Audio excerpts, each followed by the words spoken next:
চলুন আজ একটা দারুণ কাজের ইংরেজি শব্দ শেখা যাক। জীবনে তো কত সিদ্ধান্তই নিতে হয়, তাই না? যখন অনেকগুলো পথ খোলা থাকে। শব্দটা সহজে বুঝতে চলুন রিনার গল্পটা শোনা যাক।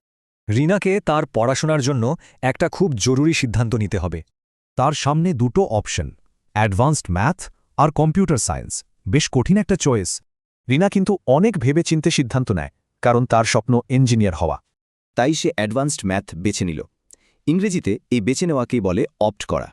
সহজ কথায় অপ্ট মানে হলো অনেকগুলো অপশন থেকে একটাকে বেছে নেওয়া। মানে এটা শুধু বেছে নেওয়াই না, এর পেছনে একটা কারণ বা উদ্দেশ্যও থাকে। আচ্ছা, চলুন এবার বাস্তব জীবনে এই শব্দটা কিভাবে ব্যবহার হয় সেটা দেখি। যেমন ধরুন কোনো একটা কোম্পানির ক্ষেত্রে তারাও একটা সিদ্ধান্ত নিল। এখানে কোম্পানিটি পরিবেশের কথা ভেবে একটা ভালো পদ্ধতি বেছে নিল, মানে অপ্ট করল। ব্যবসা তো গেল, এবার চলুন দেখি আমাদের প্রতিদিনের জীবনে এর ব্যবহার।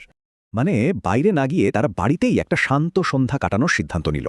এবার দুটো বোনাস শব্দ শেখা যাক, অপ্ট ইন আর অপ্ট আউট। খুবই কাজের কিন্তু। খুব সহজ। অপ্ট ইন মানে কোনো কিছুতে অংশ নিতে হ্যাঁ বলা, আর অপ্ট আউট মানে না বলা। যেমন কোনো ওয়েবসাইট থেকে ইমেল পেতে চাইলে সম্মতি দিতে হয়, এটাই হলো অপ্ট ইন। আবার যদি আর ইমেল না চান তখন সেটা বন্ধও করে দেওয়া যায়, একেই বলে অপ্ট আউট করা। তাহলে সারমর্মটা কি? অপ্ট মানে বেছে নেওয়া। রিনার গল্পটা মনে রাখলেই চলবে। তো নতুন একটা শব্দ তো শেখা হলো।